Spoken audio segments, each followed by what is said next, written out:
Hi friends, welcome back to treasure of knowledge by mister Jha sir.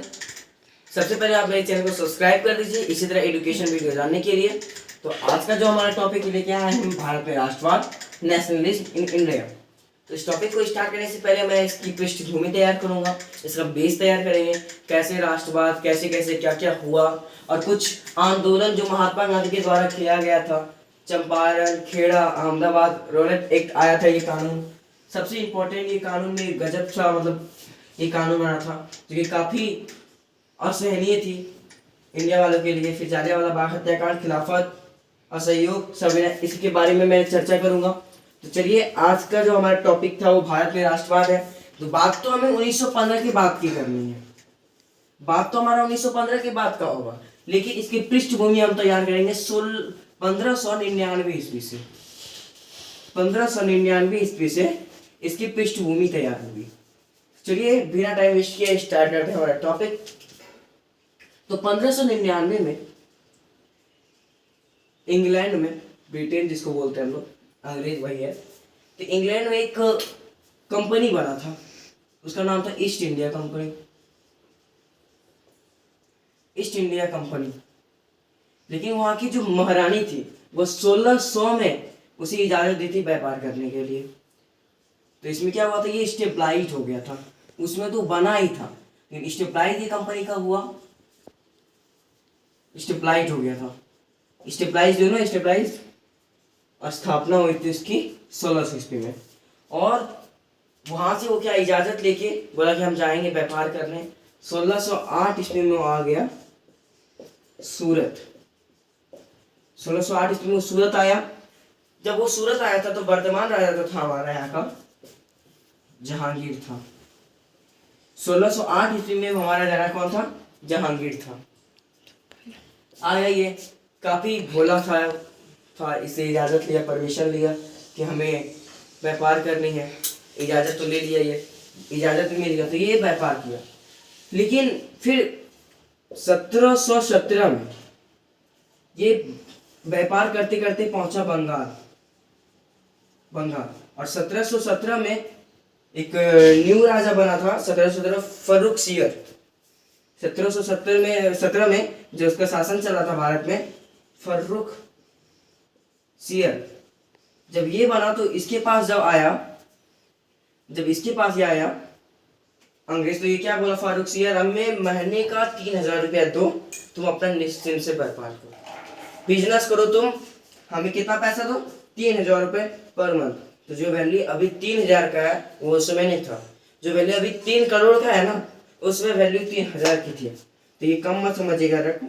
तो ये क्या बोला था, 3000 रुपये दो, अपना व्यापार करो। यहाँ तक तो बात हो गई। अब ये पहुंच गया, जो अंग्रेज था वो पहुंचा बंगाल। तो ये पहुंच गया। बंगाल का नवाब उस समय था सिराजुद्दौला के पास गया। तो ये बोला लाओ कर पैसे दो। तो अंग्रेज बोला क्या बात कर रहे हो तुम, तुम्हारे भारत के शासक तो बोले कि कोई कर नहीं, कोई पैसा नहीं, और तुम उनसे कर मांग रहे हो। तो बोला कि वो भारत के शासक हैं और हम बंगाल के शासक। जब इतना बात हो गया तो बात बढ़ गई आगे, और इतिहास का एक प्रमुख युद्ध हुआ 1757 ईस्वी में, प्लासी का युद्ध। प्लासी का युद्ध हुआ, किसके से बीच हुआ था? तो सिराजुद्दौला, बंगाल के नवाब सिराजुद्दौला और अंग्रेज के बीच हुआ था। कौन सा युद्ध हुआ था? प्लासी का युद्ध। फिर कुछ दिन के बाद फिर बंगाल का, ये तो इसको भी धोखे से मार दिया गया, ये तो खत्म हो गया। फिर बना वहां का नवाब मीर जाफर बना वहां का। तो मीर जाफर का जो सेनापति था वो मीर कासिम था। तो अंग्रेज ये भी वही काम किया, पैसा दो, टैक्स दो। तो अंग्रेज एक दिमाग लगाया। क्या लगाया? इसका तो नीति शुरू से था, फूट डालो राज करो। मीर जाफर और मीर कासिम ने करवा दिया लड़ाई। कैसा लड़ा? अप्रत्यक्ष रूप से। कैसे बताता हूं मैं। मीर जाफर से जब इसका अनबन हुआ था अंग्रेज का, मिर्जाफर से, तो मीर कासिम था इसका सेनापति। और पहले के जमाने में सेनापति जो होता था उसके, वो अगर इशारा दिया तभी सैनिक जाएगा।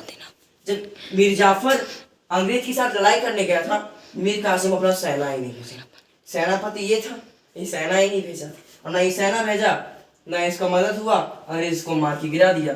और ये बन गया उस समय फिर राजा, क्योंकि इसको तो लोभ दे दिया था कि तुम अपना सेना मत भेजना, इसके मरने के बाद हम तुमको क्या बना देंगे, यहाँ पे यहाँ का शासक बना देंगे, नवाब बना देंगे। ये लोभ में आ गया, शासन बनेगा, नवाब बनने के चक्कर में ये राजा भी खत्म हो गया। तो मीर जाफर का काम यहाँ पे खत्म। अब बन गया बंगाल का नवाब, कौन बन गया, मीर कासिम। अब बना बंगाल का नवाब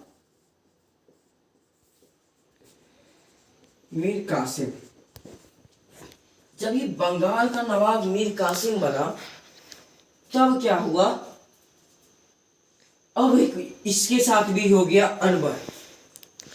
जब अनबन हुआ इसके साथ, तो उसके बाद क्या हुआ, एक और युद्ध हुआ 1768 ईस्वी में। एक बहुत विख्यात युद्ध क्या था, बक्सर का युद्ध। बक्सर का युद्ध किसके बीच हुआ था, मीर कासिम और अंग्रेज के बीच। बक्सर का युद्ध भी हो गया। तो ये हमारा पृष्ठभूमि था कि अंग्रेज कैसे कैसे हम पे शासन करना स्टार्ट किया। अब हम लोग जो बात करेंगे 1915 की करेंगे नेक्स्ट वीडियो में, कि कैसे वहां से फिर गांधी जी आते हैं, कैसे कैसे आगे प्रक्रिया होती है। गांधी जी का जन्म हो गया है अब 1869 में, 2 अक्टूबर 1869 में। उसके बाद वो क्या क्या किए, गांधी जी की प्रक्रिया स्टार्ट होगी। तो ये समझे आप लोग कि ये तो हम किसने बताया कि अंग्रेज कैसे कैसे आया, यानी कि आया तो शासन करेगा, ऐसे नहीं, वो भोला बन के आया पहले इस तरह करके, अब धीरे धीरे बंगाल में किया। बंगाल में तो ये अपना शासन कर लिया, बंगाल से फिर अन्य राज्यों में भी, अन्य जगहों में भी इसी तरह वो अपना शासन फैलाया। तो फैलाया कैसे, तो इस प्रकार फैलाया। आई होप ये वीडियो आपको समझ में आया होगा। हम लोग नेक्स्ट वीडियो में बात करेंगे गांधी जी की, कैसे गांधी जी का जन्म होता है, गांधी जी क्या क्या करते हैं, गांधी जी का इसमें क्या योगदान था। उसके बाद हम लोग कुछ महत्वपूर्ण आंदोलन जो काफी इंपॉर्टेंट है उनके बारे में चर्चा करेंगे। तो वीडियो के साथ जरूर जुड़े रहिएगा, नेक्स्ट वीडियो का वेट जरूर कीजिएगा। मैं 1 से 2 दिन के अंदर नेक्स्ट वीडियो अपलोड करूंगा, उसमें हम लोग बताएंगे गांधी जी का क्या योगदान रहा, कैसे कैसे क्या हुआ। और आप लोग इस चैप्टर को हल्के में मत लीजिएगा, बहुत ज्यादा इंपॉर्टेंट चैप्टर है भारत में राष्ट्रवाद। तो आई होप आपको वीडियो अच्छा लगा, और लाइक कमेंट एंड शेयर जरूर कीजिए, अपने फ्रेंड्स को जरूर बताइएगा।